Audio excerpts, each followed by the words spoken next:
A'udzubillahiminasyaitonirrajim. Bismillahirrahmanirrahim. Wala hawla wala quwata illa billahil aliyyil azim.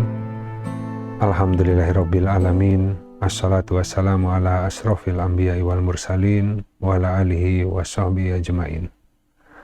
Rabbi shrah li sadri wa yassir li amri wahlul 'uqdatan min lisan yafqahu qawli waj'al li wajran min ahli. Assalamualaikum warahmatullahi wabarakatuh. Waalaikumsalam warahmatullahi wabarakatuh. Baik, jadi kajian pagi ini kita sedikit bahas terkait dengan syukur, ya. Nikmat syukur, ya. Jadi syukur adalah karunia Allah di balik kesabaran. Nggak mudah, ya. Sabarnya saja tidak mudah, apalagi syukurnya begitu, ya. Makanya dalam ya ada keterangan hadis itu bahwa orang yang puasa bersabar sama dengan orang yang makan bersyukur, gitu kan ya. Nah, artinya kebanyakan orang makan itu tidak bersyukur gitu. Nah, nanti dia baru mampu bersyukur ketika disuruh puasa, gitu kan. Bersabar. Nah, makanya setiap kali buka puasa itu bersyukur dia, alhamdulillah, begitu ya. Nah, tapi kalau tanpa puasa, orang lupa untuk bersyukur ya, karena sudah menjadi sebuah kegiatan yang rutin, barangkali akhirnya maknanya hilang, kita lupa bahwa itu tuh nikmat dari Allah ya. Termasuk waktu luang dan sehat badan gitu. Ketika badan sehat lupa dijaga, ketika sakit baru merasakan betapa bersyukurnya jika diberikan badan yang sehat gitu ya. Nah, tapi demikianlah manusia begitu. Kita lihat di pembahasan pertama, Quran Surat Yusuf, Quran Surat 12, ayat 38. A'udzubillahiminasyaitonirrajim. Bismillahirrahmanirrahim. Ini Nabi Yusuf mengatakan, dan aku mengikuti jalan bapak-bapakku, Ibrahim, Ishak, dan Yakub. Tidak pantas bagi kami, para nabi, mempersekutukan sesuatu apapun dengan Allah. Yang demikian itu merupakan karunia Allah atas kami, para nabi, dan atas seluruh manusia. Akan tetapi, kebanyakan manusia tidak bersyukur. Gitu. Nah, kita lihat kalau dalam konteks ayat ini ada urutan gitu ya. Jadi, dimulai dari syukur dulu, maka jika manusia bersyukur maka akan diberikan karunia oleh Allah ya. Nah, setelah dia memperoleh karunia itu, maka dia akan memperoleh nikmat, yaitu dia jadi mampu untuk mengikuti jalan para nabi, para solihin. Jadi dia kan kalau di Al-Fatihah begitu ya, mengikuti jalan orang-orang yang diberikan nikmat, yaitu para nabi, para syidikin, para syuhada, dan para solihin. Nah, itu jalan yang tidak mudah ya. Ya, kecuali orang-orang yang Allah beri karunia untuk mampu menempuh jalan itu. Gimana caranya? Bersyukur dulu gitu. Jadi syukur itu yang akan membuka segala macam karunia. Selama orang masih banyak mengeluh, belum bisa bersyukur, maka karunia tidak akan terbuka. Semakin karunia tidak terbuka, hidupnya makin sempit, semakin ngeluh semakin sempit gitu. Jadi belajar bersyukur dalam kondisi sempit itu sebenarnya menjadi kunci pembuka jalan agar Allah lapangkan gitu. Tapi perlu sabar gitu ya. Jadi tidak akan mungkin bisa bersyukur dalam keadaan susah. Kalau bersabar pun tidak bisa gitu. Nah, kalau orang sudah tidak bersabar, boro-boro syukur ya, mungkin orang akan langsung melenceng, mengambil jalan pintas, marah gitu kan ya, putus asa barangkali. Nah, jadi kira-kira konteksnya begitu. Dan ini adalah karunia atas kami para nabi ya, kata Nabi Yusuf itu. Dan atas seluruh manusia, jadi tidak khusus untuk para nabi gitu. Ini berlaku untuk semua manusia. Barang siapa yang bersyukur, maka nanti Allah akan memberikan karunia, yang dengan karunia itu dia mampu menempuh jalan orang-orang yang diberi nikmat gitu. Nah, itu tentu jalan orang-orang yang selamat begitu ya. Ya, selamat dunia, selamat akhirat ya. Kita lanjut. Kemudian di Quran Surat Ali Imran, Quran Surat 3 ayat 145, dan tidaklah setiap yang berjiwa akan mati kecuali dengan izin Allah. Suatu ketetapan yang telah ditentukan waktunya. Barang siapa yang mengharapkan ganjaran dunia, kami berikan kepadanya daripadanya, ya. Dari buah-buah dunia, ya. Dan barang siapa yang menghendaki ganjaran akhirat, kami berikan pula kepadanya daripadanya, ya. Dari yang bentuknya tadi, buah-buahan akhirat, gitu. Dan akan kami berikan balasan kepada orang-orang yang bersyukur, ya. Nah, jadi dalam konteks ayat ini, sebenarnya siapapun yang bersyukur, orang yang beriman ataupun yang tidak beriman, dua-duanya akan Allah berikan, ya, nikmat, ya. Tapi ada yang bentuknya hanya sekedar nikmat dunia, ada yang nikmatnya disempurnakan, nikmat akhirat dan nikmat dunia, gitu. Jadi kalau diberikan bentuk nikmat dunia tapi melalaikan, maka masa pakainya itu terbatas. Ketika dia meninggal, maka dari kenikmatan yang dia peroleh di dunia tadi, karena upayanya, karena dia mensyukuri apa-apa yang ada di dia, begitu ya, bahasanya sama. Jadi orang yang nggak beriman, kalau dia mensyukuri kemampuan yang ada di dia, diasah terus, jadi gitu. Sebaliknya orang beriman, kalau tidak mensyukuri, ya meskipun punya iman, tapi nggak bersyukur dengan karunia yang Allah sudah berikan, ya nggak jadi gitu. Nah, jadi kuncinya adalah siapapun yang bersyukur, Allah akan beri balasannya. Tapi kan balasannya ada yang sekedar dunia, ada yang dunia dan akhirat gitu. Nah, kalau yang dia memperolehnya adalah dunia saja, maka semua nikmat itu tidak akan terasa ketika dia meninggal, gitu. Karena digantikan oleh azab yang sangat pedih dan bisa abadi, gitu ya. Jadi dunia ini nggak kerasa, bahkan nggak nyampe sehari, bahkan nggak nyampe setengah hari, gitu. Nah, tapi kemudian kalau orang beriman, ya tentu tadi, Allah tidak mau memberikan sekedar dunia, ya. Allah akan memberikan dunia dan akhirat, gitu. Nah, selama dunianya masih mencelakakan, maka Allah kadar, gitu. Nah, ini supaya kita nggak bingung, ya, karena Allah berkehendak baik, ya, khususnya terhadap orang-orang yang beriman. Nah, jadi tadi, setiap orang diberi sesuai niat dan tujuan. Pokoknya intinya syukur, gitu ya. Yang tidak beriman, pasti tujuannya dunia, dia bersyukur, maka nambah nikmatnya. Nikmat dunia. Nah, sebaliknya tadi kalau orang beriman, ya sama lah seperti itu ya. Kalau dia bersyukur, maka Allah berikan nikmat dunia akhirat gitu. Tapi kalau orang beriman, Allah nggak mau hanya memberi nikmat dunia.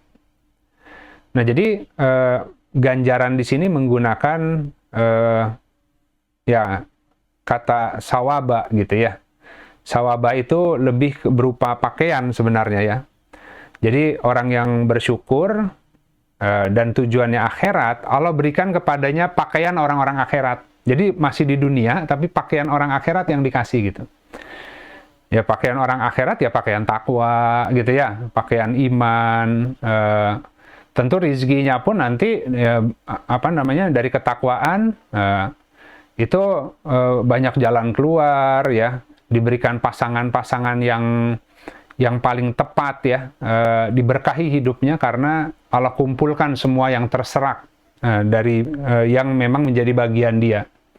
Karena Allah sudah taruh rezeki seseorang itu di dunia hanya seringkali nggak ketemu. Nah, ketika dia menggunakan baju takwa, itu rezekinya datang dengan tertunduk dunianya gitu. Jadi Allah yang datangkan semua pasangannya, mau itu jodoh suami istri, mau itu jodoh pekerjaan, mau itu lingkungan, itu semua akan Allah berikan. Bahkan tadi sifat-sifat, perhiasan, jadi sifat-sifat para penghuni akhirat yang diberikan gitu. Nah, makanya buah-buahannya juga sama gitu. Rembesan dari buah-buah sorga yang nanti akan dia terima di hari kemudian gitu.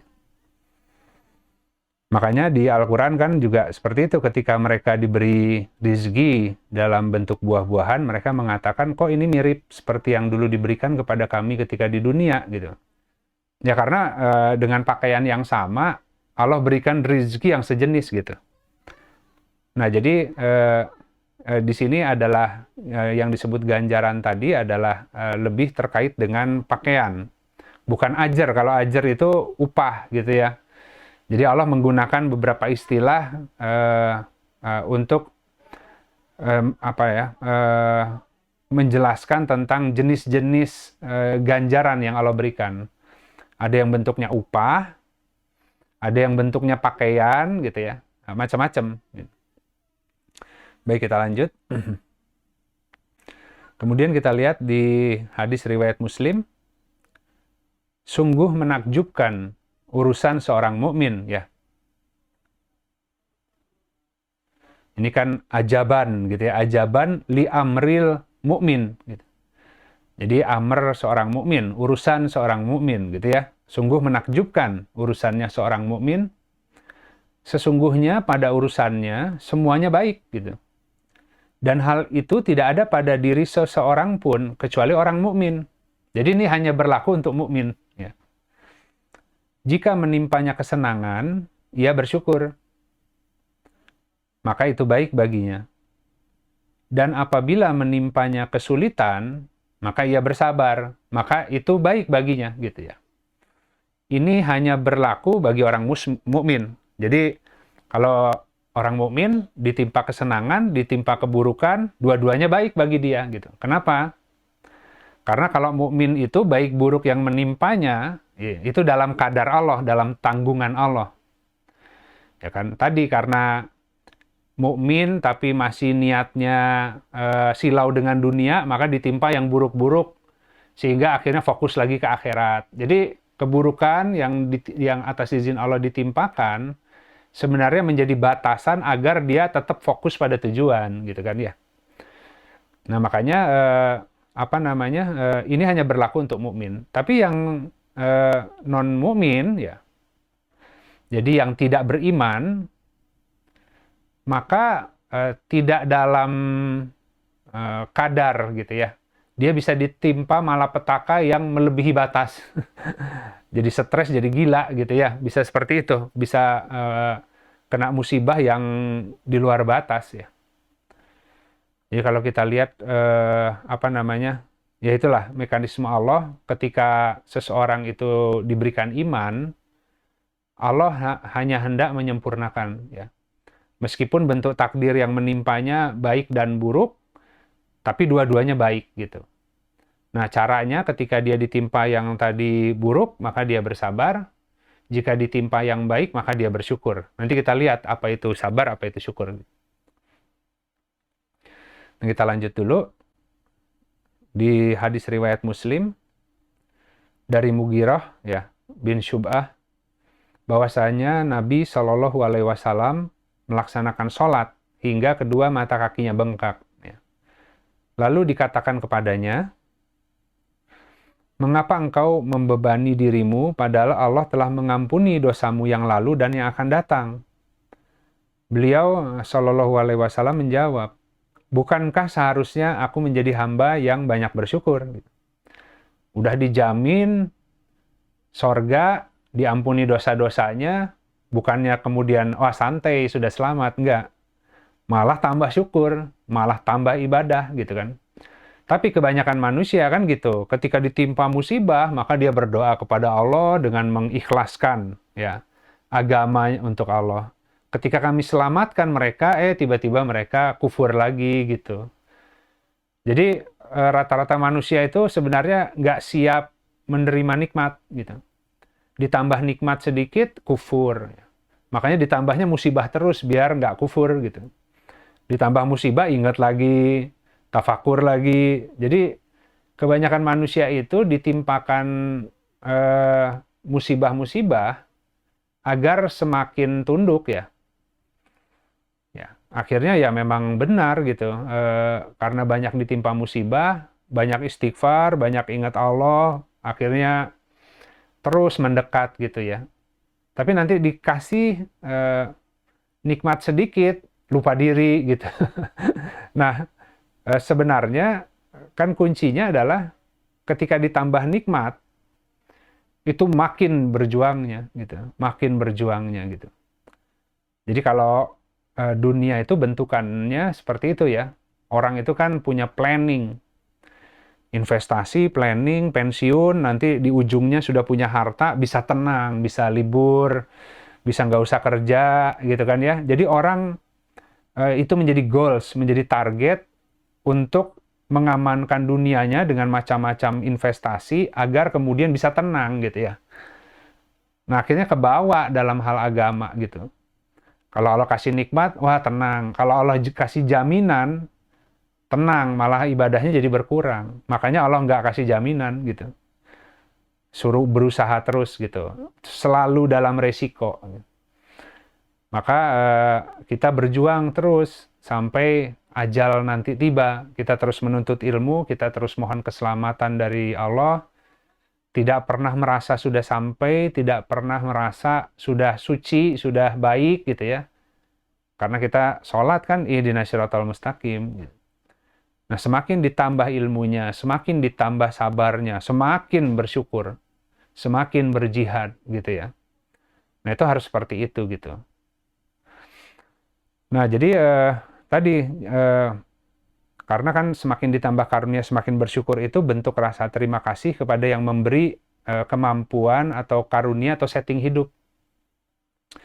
Jadi sebenarnya kalau kita mampu ibadah, kalau kita mampu belajar, kita mampu hari ini katakan gandrung kepada Al-Quran, gandrung kepada majelis zikir, itu bukan karena kita hebat. Itu karena Allah yang memberikan ya kemampuan itu. Maka kita ngaji karena diberikan kemampuan untuk ngaji tadi dalam rangka mensyukuri rasa yang Allah taruh di dada ingin mendekat ya.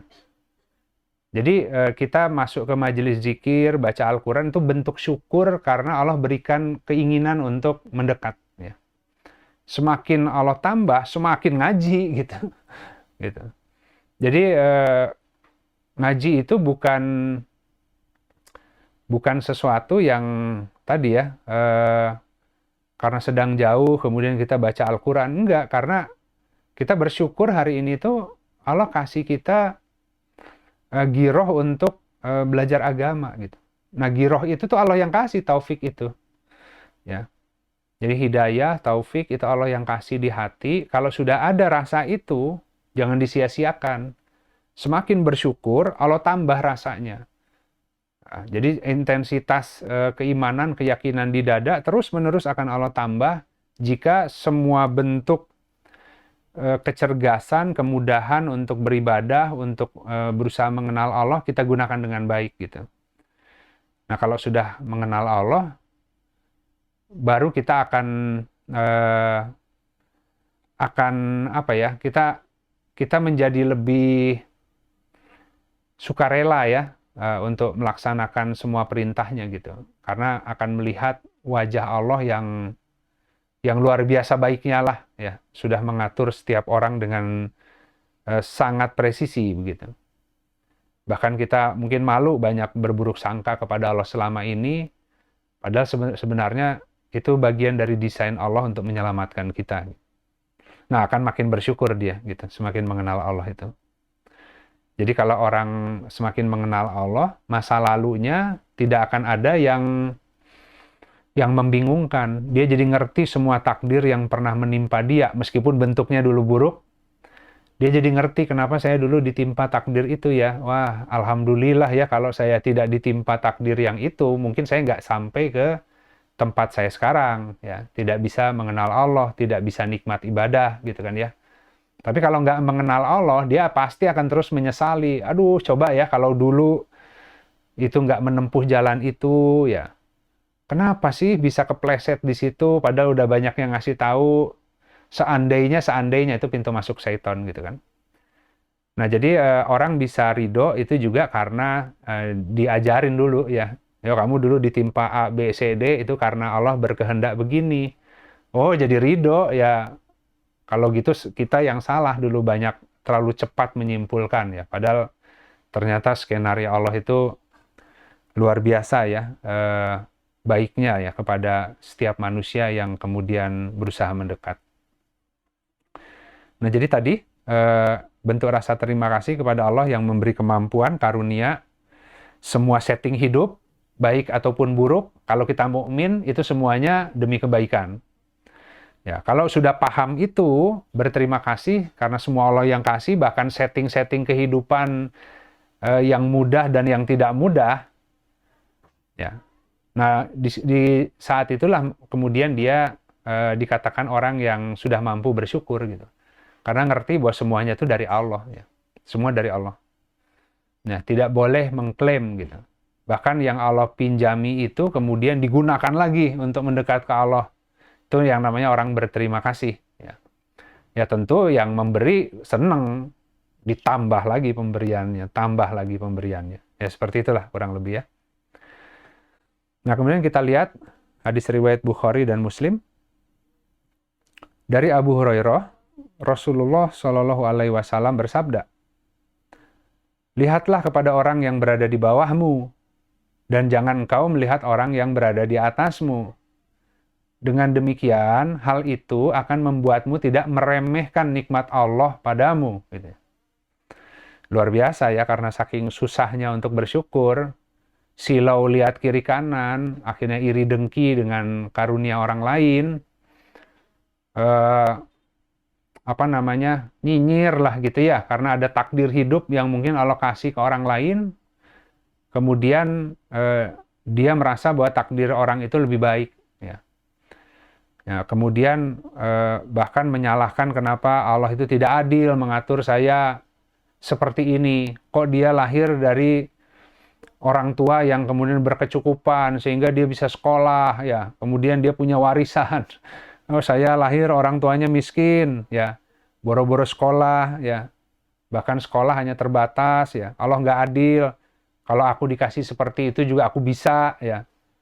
Dia mah karena orang tuanya kaya aja ya, aku juga kalau dikasih gitu bisa gitu kan. Kan itu percakapan yang umum kita dengar ya dari orang-orang yang kemudian tidak paham tentang kehidupan. Ya itu yang kita harus hati-hati kan. Makanya dalam kondisi seperti itu lihat ke bawah. Ya. Mungkin banyak orang yang lebih sulit. Gitu. Nah sehingga alih-alih melihat ke atas terus, ya akhirnya jadi iri dengki. Lihat ke bawah supaya jadi lebih mensyukuri apa yang ada pada dirinya, nikmat-nikmat hari ini, gitu kan ya. Nah, kalau enggak, dia akan terus meremehkan karena komparasinya ke atas gitu ya. Nah, kenapa sebab nikmat dicabut? Yaitu karena meremehkan nikmat yang sudah ada. Ya. Ya, dalam rangka mengejar nikmat yang belum ada gitu. Karena tadi lihatnya ke atas terus, ya. Dia lupa, dia sehat, otaknya waras, sebenarnya punya kecerdasan, ya. Tapi lihat ke atas terus, oh nggak ada modal, nggak ada uang, nggak ada sponsor, ya. Lupa sehat tuh, ada sehat ya. Bisa bekerja, bisa silaturahmi, bisa belajar ya. Karena semua diberi sebenarnya ya. Yang nggak dikasih ya cuman harta aja gitu kan. Nah, tapi karena pusing lihat harta, orang lain punya modal, dia nggak punya modal, terus-menerus lihatnya ke atas. Ya. Nanti dicabut kesehatannya, udah nggak punya uang, sakit pula, gitu kan ya. Jadi semua nikmat yang ada hari ini, kalau nggak disyukuri, maka itu akan dicabut. Tapi kalau kita mampu mensyukuri nikmat yang ada hari ini, maka akan terus ditambah. Gitu. Nah itu kira-kira seperti itu. Jadi banyak orang yang rugi karena nikmat-nikmatnya secara bertahap semakin hilang, gitu ya. Karena meremehkan nikmat yang sudah ada, dalam rangka mengejar yang belum ada. Biasanya orang-orang yang punya ambisi, ya itu yang punya obsesi, itu biasanya yang begitu. Ya. Mengejar sesuatu, kemudian kehilangan segalanya gitu. Sampai meninggalnya nggak pernah berhasil juga yang dia kejar gitu. Tapi malah kehilangan segala sesuatu gitu. Itu banyak sekali orang yang seperti itu ya. Nah jadi ini sedikit ya, skema ya teman-teman. Jadi kalau kita lihat tadi, iman itu dua bagian, ya. Setengahnya sabar, setengahnya syukur, gitu kan ya. Nah, ini lawannya dari sabar adalah tergesa-gesa. Kalau lawannya dari syukur adalah kufur, gitu ya. Jadi kalau tergesa-gesa ya tadi kan, Jadi kalau kita lihat nih ada 4 tahap gitu ya, 4 tahap untuk memudahkan pemahaman aja. Jadi antara sabar dan syukur, iman dan yakin tuh satu satu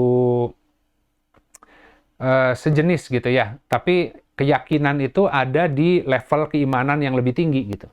Jadi semakin iman seseorang semakin tinggi, itu nanti ada keyakinan di sana gitu. Jadi waktu awal ya imannya itu mungkin belum sampai yakin ya, tapi beriman gitu ya. Nah, percaya dengan yakin tuh beda gitu ya. Nah, jadi mengimani kitab, ya sudah melihat contoh-contoh, tapi belum hakul yakin gitu ya.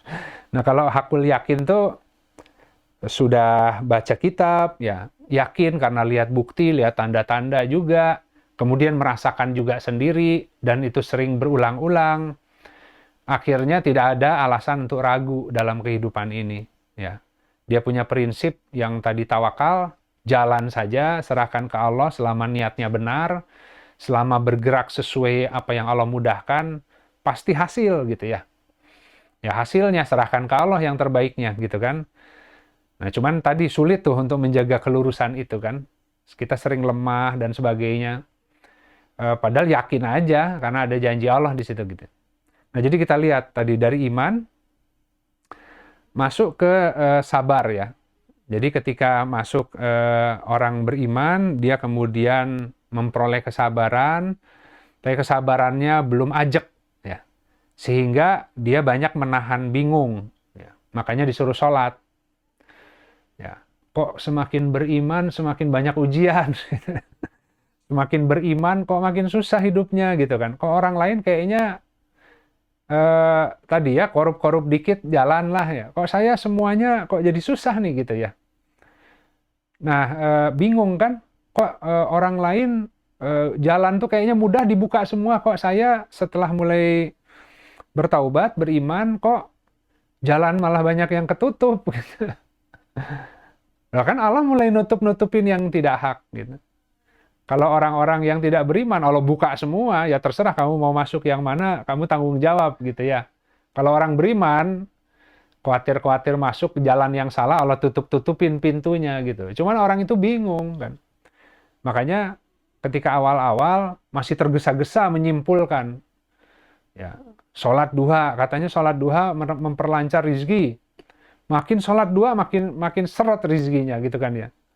Karena doanya ya begitu. Ya. Kan dihalalkan kan, yang haram-haram itu jadi nggak maunya yang rizki yang halal. Gitu. Rizki yang jauh didekatkan, yang di langit diturunkan, yang di bumi keluarkan, berikan kepada hamba rizki sebagaimana yang kau berikan kepada hamba-hambamu yang soleh. Jadi sebenarnya waktu dia sholat duha minta rizki, itu kan sholat orang yang bersyukur kan. Sholat duha itu sholat syukur ya. Itu Allah ijabah. Dengan cara apa? Ditutuplah pintu-pintu yang bahaya gitu kan. Cuman karena nggak ngerti ilmunya masih sedikit, wah serba bingung kan, makin ngaji, makin sholat duha, makin seret gitu kan. Masa Allah tuh orang mau taubat, mau beriman malah dipersulit gitu kan. Nah di situ kalau dia tergesa-gesa, kepleset dia. Makanya kemudian dia disuruh sabar dan sholat. Ya, mohon pertolongan Allah dengan sabar dan sholat kan gitu ya. Karena masih bingung. Nanti kalau ngerti juga pelan-pelan kan, ya udah nggak ngerti bingung, sholat aja terus. Nanti pelan-pelan Allah beri pemahaman gitu. Jadi jangan buru-buru ya untuk menilai. Nah nanti kalau sudah mulai sholatnya terus ya dengan kebingungannya dibawa ke sholat, setiap kali bingung bawa ke sholat sambil bersabar ya.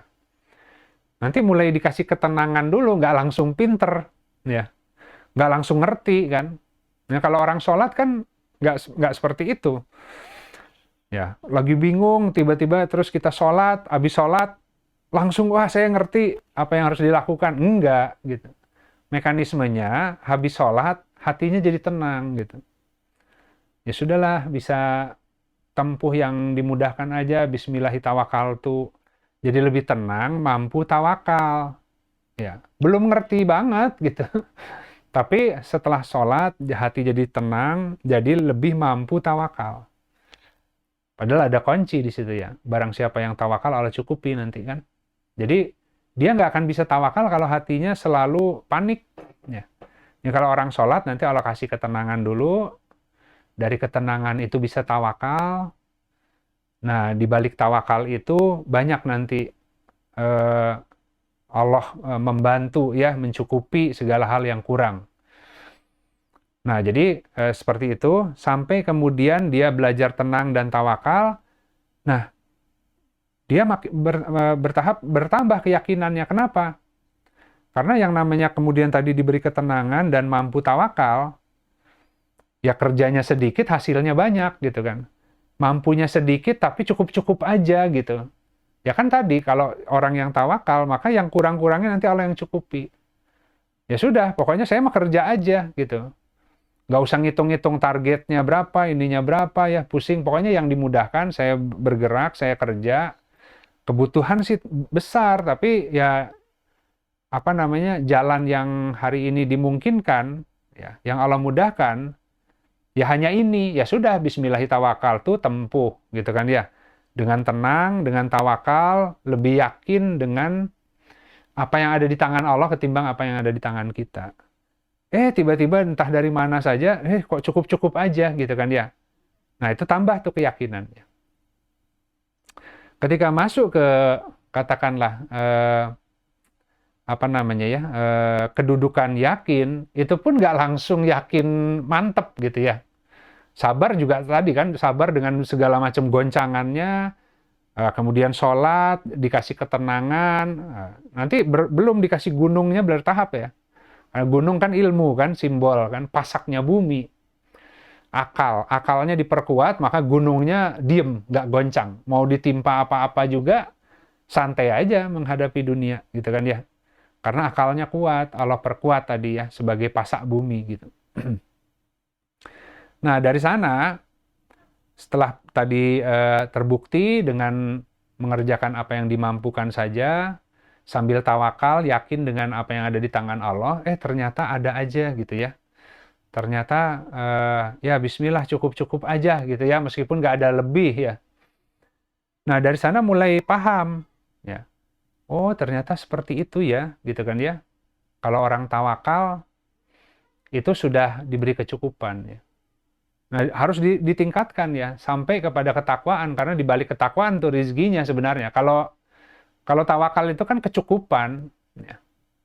Tapi kalau takwa itu rizki yang tidak dihisab, rizki dari arah yang tak terduga, diberi jalan-jalan keluar yang banyak ya, dikasih pelipat gandaan, itu ketakwaan nanti.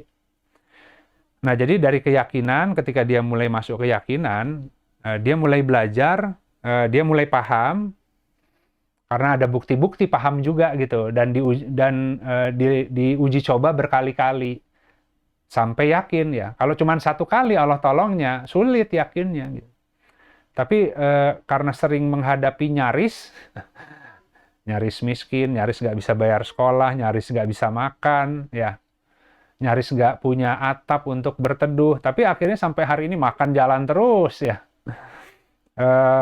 rumah ada terus ya, terserah mau kontrak, mau ikut di mertua, mau di rumah orang tua, pokoknya tidak terlantar di jalanan gitu ya.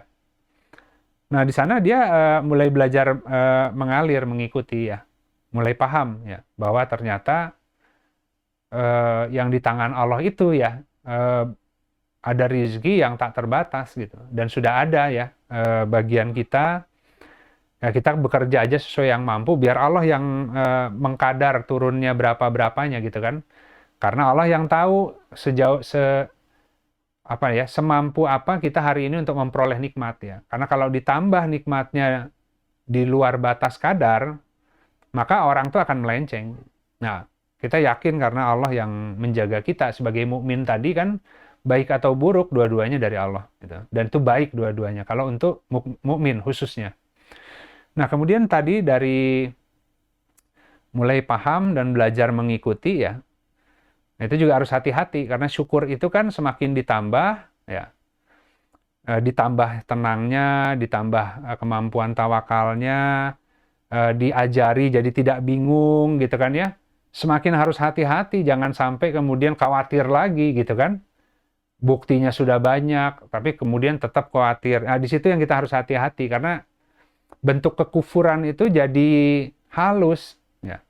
Orang udah diajarin, udah dikasih bukti, udah sering ditolong, hanya sekali aja Allah lambatkan pertolongannya, kok goncang lagi ya. Ini kufur nih, kufur nikmat ya. Jadi ilmu yang selama ini, bukti yang selama ini sudah diberikan tuh kemana gitu. Kok keyakinannya nggak nambah-nambah kan? Gitu. Jadi kita harus hati-hati kalau misalkan nanti seperti itu, Allah akan kasih treatment lagi yang khusus agar si keyakinannya bisa terus nambah. Artinya apa? Nyarisnya ditambah gitu. Jadi nyaris-nyaris tidak punya, nyaris-nyaris tidak makan, itu Allah tambah gitu. Karena kok udah dikasih ilmunya masih juga begitu ya, ini harus ditambah intensitasnya biar nanti ketika dalam kenyarisan yang besar, tiba-tiba Allah selamatkan, nah jadi sadar kan, Allah bisa kapan aja gitu. Jangan, kalau Allah tunda tuh, jangan digoncang gitu. Allah bisa menolong itu di ujung kadang-kadang. Jadi daya tahannya diuji gitu kan ya. Diuji daya tahannya. Nah, kalau itu nanti terus berkembang, keyakinannya bertambah, maka barulah dia bisa kafah, berserah dirinya. Jadi bisa bertasbih begitu. Jadi sebenarnya istilah-istilah dalam agama, dalam Al-Quran itu memang spesifik gitu ya. Jadi hendaklah engkau tadi berserah diri secara kafah. Ya gimana kalau belum diberi ketenangan, sudur belum dilebarkan, belum diajari, ya belum dikasih bukti, gak akan bisa berserah diri dengan kafah. Ya. Pasti ragu-ragu, takut ya. Terus kalau nggak pas on time, Allah nolongnya gimana gitu ya. Tapi ini tahapan yang kemudian nanti Allah akan perjalankan seorang manusia sehingga dia mampu untuk berserah diri secara kafah.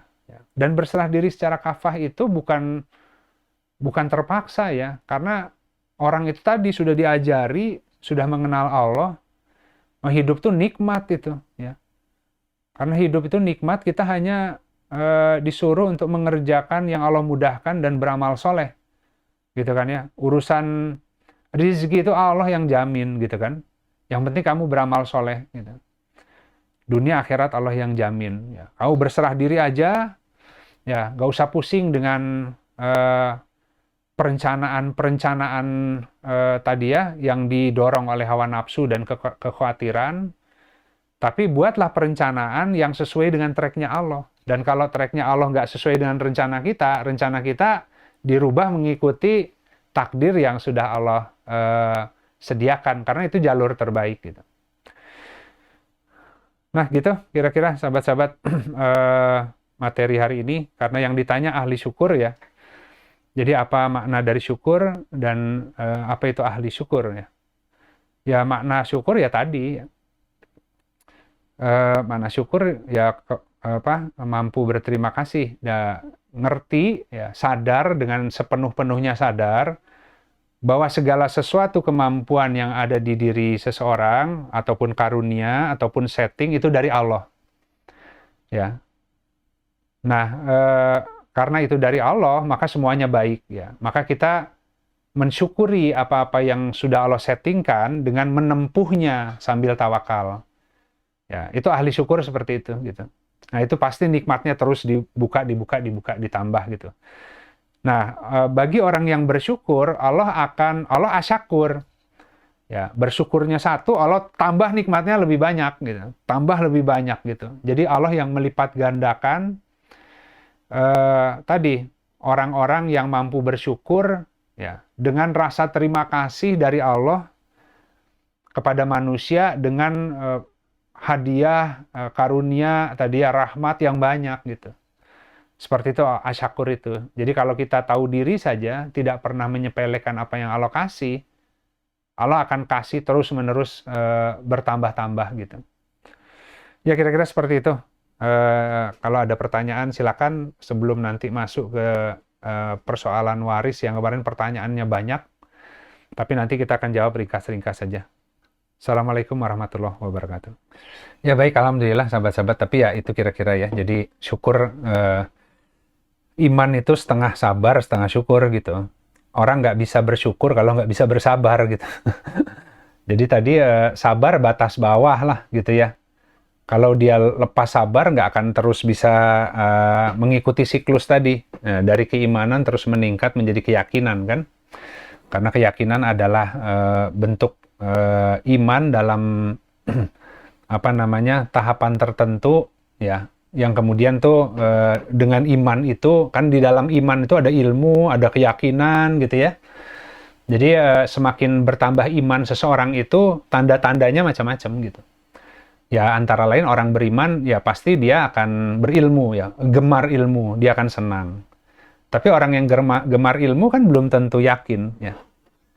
Nanti kalau ilmu dia banyak ngerti, tapi ketika ujian datang kan banyak tadi ya gamang lah gitu ya.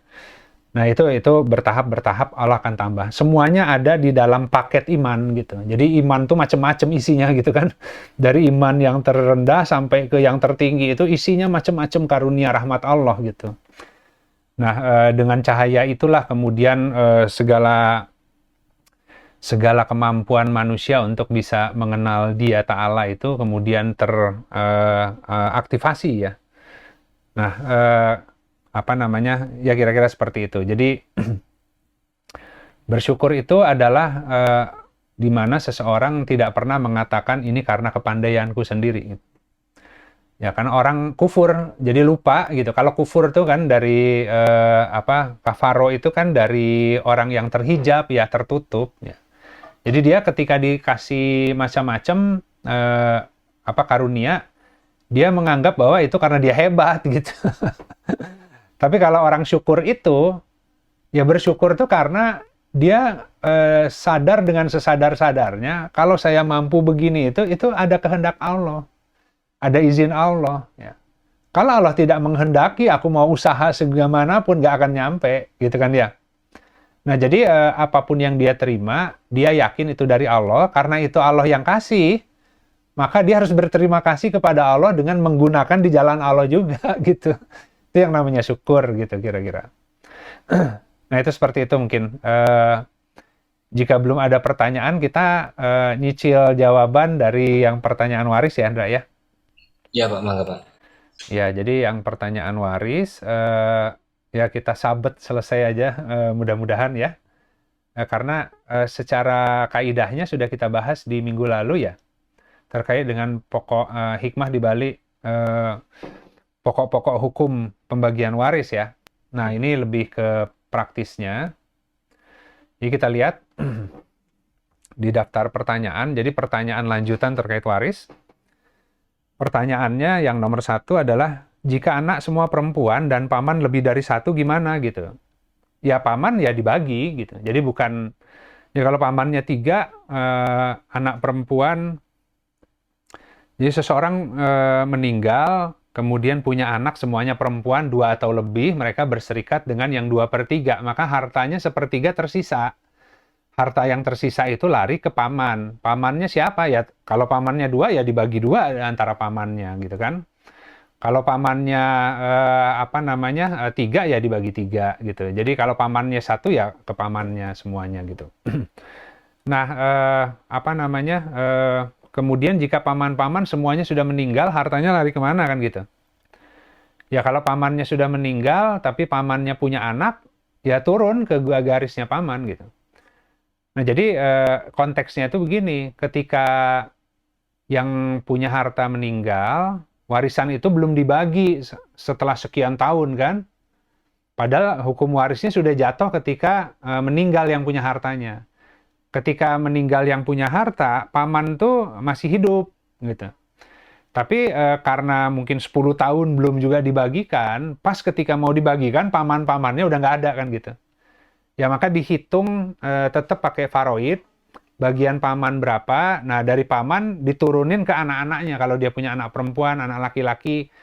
Nah, harus kita yang bantu ngitungin, atau cari ustadz lah yang ngitungin ya.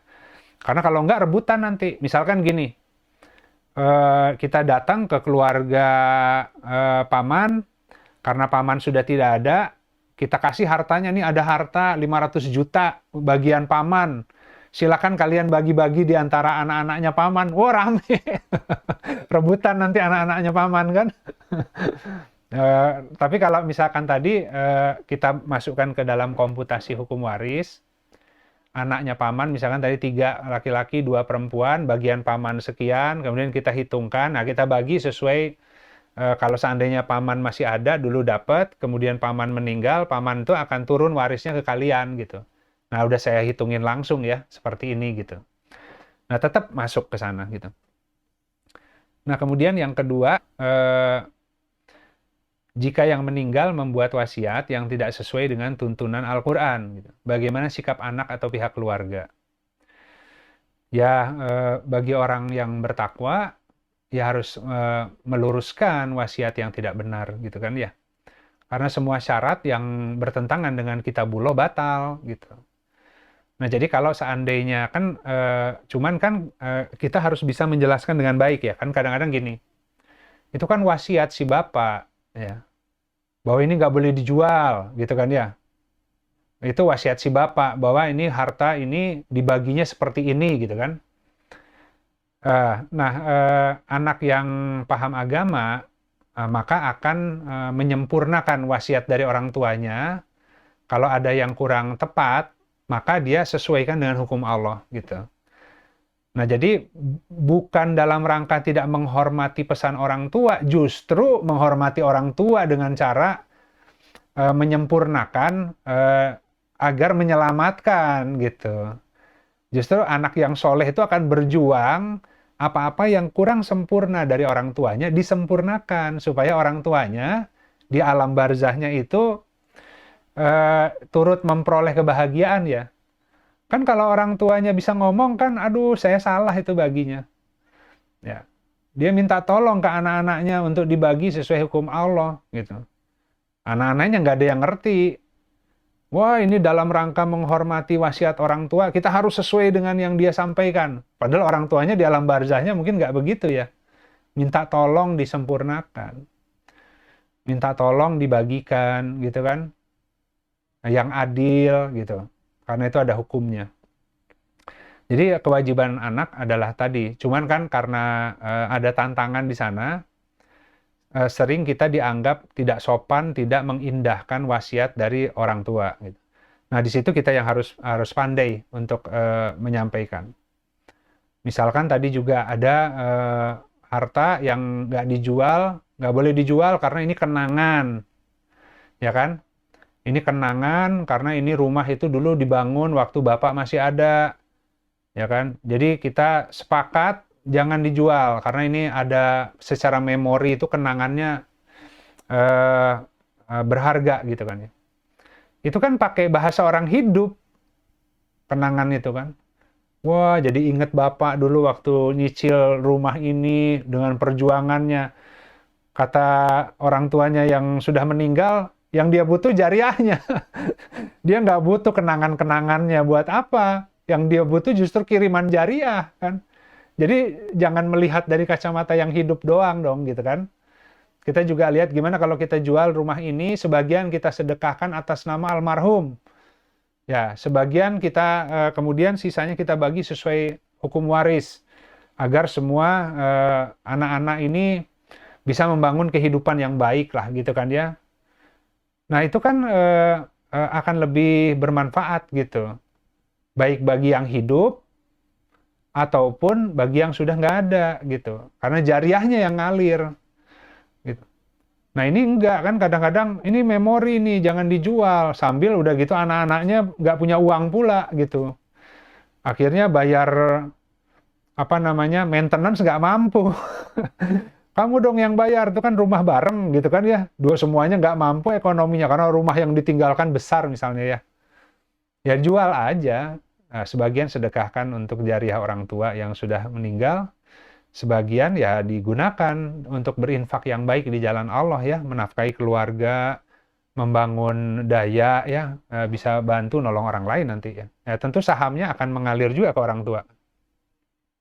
Nah, itu yang kedua. Kemudian yang berikutnya, pembagian waris apakah hanya berlaku bagi harta milik yang sudah meninggal? Ini konteksnya, ya. Ini konteksnya, ibu sudah meninggal 2 tahun yang lalu, tapi ayah masih hidup. Ya, jadi gini, karena ibu sudah meninggal, kemudian anak-anak bilang, bagi warisan dong, Pak. Gitu. Kata bapaknya, ya silakan aja bagi warisan yang dari punya ibu. Kalau yang harta bapak mah jangan dibagiin, wong bapaknya masih hidup. Ya, ya itu benar seperti itu. Ya kalau mau dibagi, yang bagian ibu yang dibagi. Jangan kemudian ya itu harta-harta yang ibu bareng bapak, yang harta bagian ibu aja yang bareng bapak, yang bagian bapak jangan diambil dong. Wong bapaknya masih ada kan gitu ya. Jadi udah benar orang tua. Jadi kalau dibagi itu yang meninggal gitu. Nanti dari hartanya ibu, bapak dapat bagian juga suami kan. Kalau dia punya anak maka bagiannya adalah seperempat gitu kan ya. Kalau nggak punya anak, bagiannya setengah kan suami. Setelah bagian suami diambil, sisanya dibagi ke anak-anak. Semuanya pakai hukum waris, gitu. Nah, kalau seandainya hartanya tercampur, nggak tahu mana yang bagian bapak, mana yang bagian ibu, gitu kan ya. Ya ditaksir aja, gitu. Ditaksir, gitu. Jadi, kira-kira kalau dulu, ini semua aset-aset ini ya, bapak bekerja, ibu bekerja, kita pokoknya bareng-bareng aja nyicil rumah dan sebagainya. Ya itu pun nggak harus sampai detil ya, angka-angka Allah kan juga tuh, makanya waktu dulu dari suami dari istri dicatat detil dong supaya ketahuan komposisinya. Wah repot banget hidup kayak gitu kan.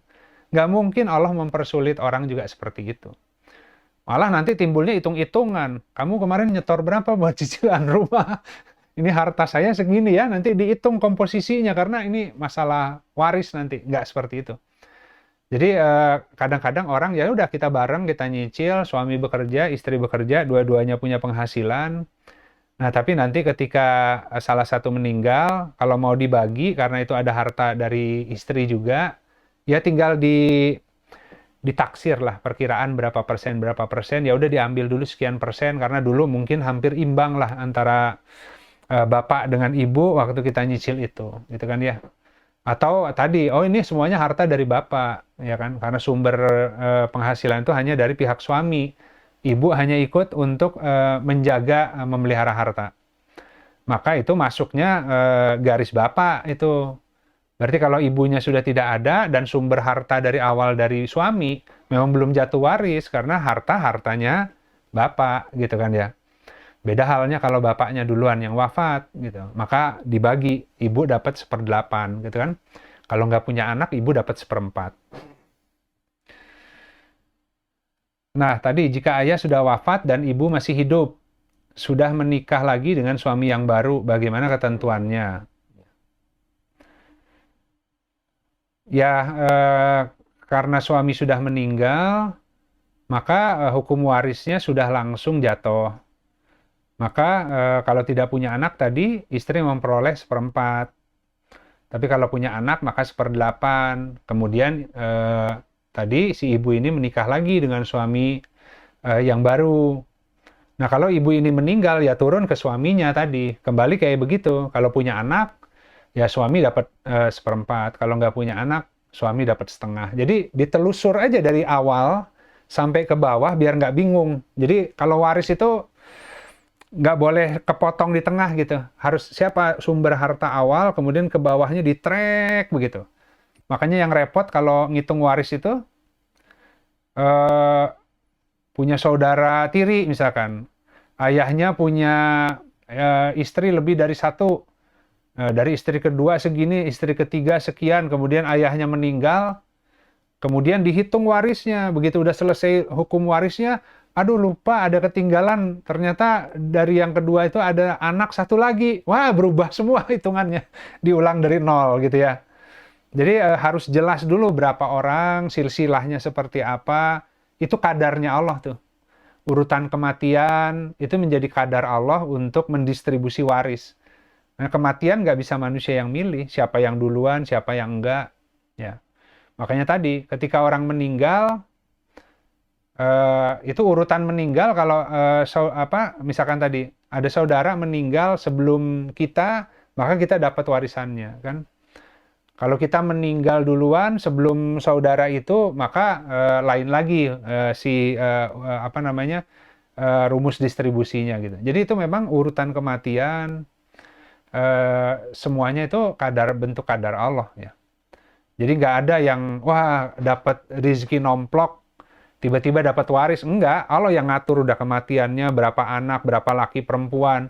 Kalau satu keluarga anaknya perempuan semua, maka sepertiga lari ke paman, itu juga Allah yang sudah atur dari awal.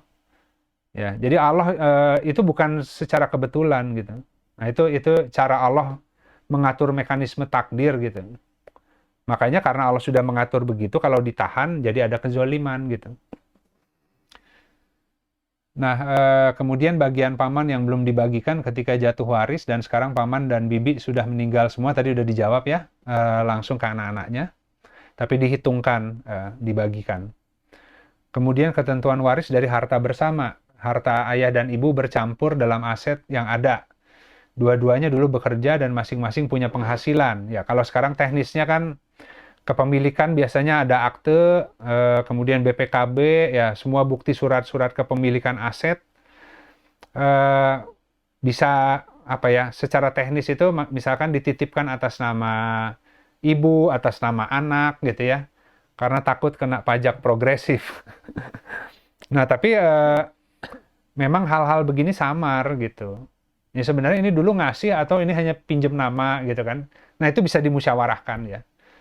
Karena yang nggak umum ya, kalau di kita itu kan kebiasaan yang berlaku, ini harta pakai nama kamu tapi bukan punya kamu ya, kita bikin surat kesepakatannya, kan jarang di keluarga Indonesia, kulturnya kan kita percaya aja, pokoknya ini biar nggak kena pajak progresif pakai nama mama aja gitu kan ya, tanpa ada state bahwa ini sebenarnya dikasih atau ini cuma pinjam nama, nggak sampai segitu gitu. Dan Allah juga tidak mengikat manusia agar berat sampai segitunya gitu.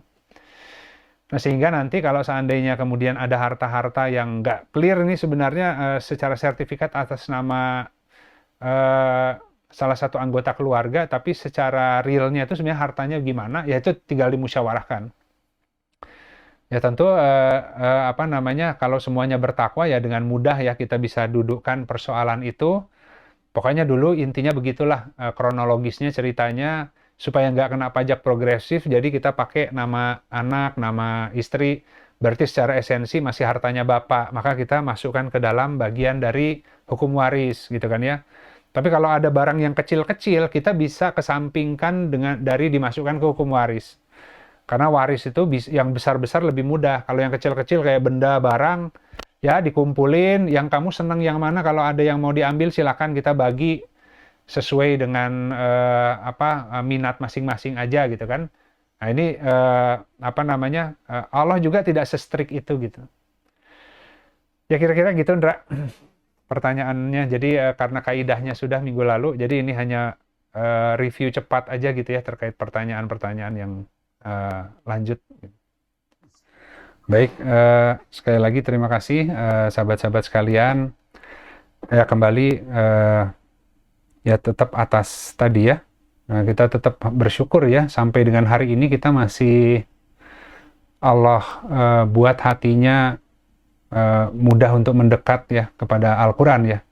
Nah, majelis zikir begini kan bukan karena kekuatan kita ya. Kalau bukan Allah yang memberikan keinginan untuk terus belajar, mendekat kepada Allah, tidak akan mampu kita gitu. Jadi tentu cara kita bersyukur adalah ketika diberi cahaya iman, maka kita baca, kita gunakan cahaya iman itu untuk semakin mengenali Allah ya. Tentu yang paling dasar adalah membaca kitabullah ya, membaca Al-Quran gitu. Keterlaluan lah gitu kalau sudah punya iman tapi nggak baca Al-Quran tuh. Ya, karena cahaya iman itu pasangan membaca Al-Quran. Kalau membaca Al-Quran itu sama dengan membaca kehidupan. Ya, karena yang kauniyah itu sama dengan yang kitabiah gitu. Allah yang menuliskan. Jadi kalau kita bingung dalam kehidupan kita, artinya mungkin kita tadi ya kurang berjihad untuk membaca Al-Quran, ya, mushaf yang Allah berikan, yang semua isinya kalimat Allah, padahal Allah sudah berikan dulu pinjaman cahaya imannya gitu. Jadi cahaya iman itu cahaya pinjaman. Kalau cahaya imannya nggak dipakai untuk beramal soleh, nanti cahaya imannya Allah ambil lagi. Nah, makanya kalau seandainya dengan cahaya iman dia beramal soleh, maka Allah akan bantu dia agar terus beramal soleh dengan yang lebih baik lagi, yaitu dengan ditambah intensitas cahayanya gitu. Jadi cahaya iman plus amal soleh adalah ketakwaan kan. Jadi agar orang bisa bertakwa, maka yang harus dia lakukan, iman yang Allah pinjamkan dipakai gitu. Semakin dipakai iman itu untuk beramal soleh, semakin Allah tambah imannya gitu. Nah, jadi sebenarnya ya alhamdulillah ya, semoga istiqomah kita di jalan ini sampai, saya nggak tahu kajian Rabu takdirnya sampai berapa lama ya. Ya semoga ada rizkinya istiqomah, karena kita tetap gandrung, kita tetap ingin mengenal Allah ya. Dan ini cara untuk kita mensyukuri ya hasil bacaan kita dan kita sharing ke orang lain, yang semoga juga sahabat-sahabat pun akan Allah jadikan tempat bertanya banyak orang yang bingung gitu. Jadi cara kita bersyukur dengan pengetahuan yang hari ini secara bertahap kita Allah beri ya, kemudahan mengaksesnya adalah bantu orang lain yang dalam kebingungan gitu. Itu amal solehnya. Baik, yang hak dari Allah, yang batil dari saya pribadi. Atas hal-hal yang kurang berkenan saya mohon maaf. Atas hal-hal yang kurang tepat, semoga Allah menggantikan dengan ilmu yang lebih hak dari sisinya. Baik, kita sama-sama akhiri kajian siang ini dengan beristighfar pada Allah, dan kita tutup dengan kafaratul majlis.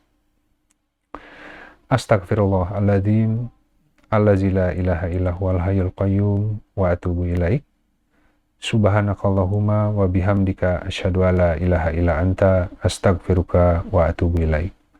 Subhana rabbika rabbil izzati amma yasifun, wassalamun alal mursalin, walhamdulillahi rabbil alamin. Alhamdulillah. Wassalamualaikum warahmatullahi wabarakatuh. Waalaikumsalam.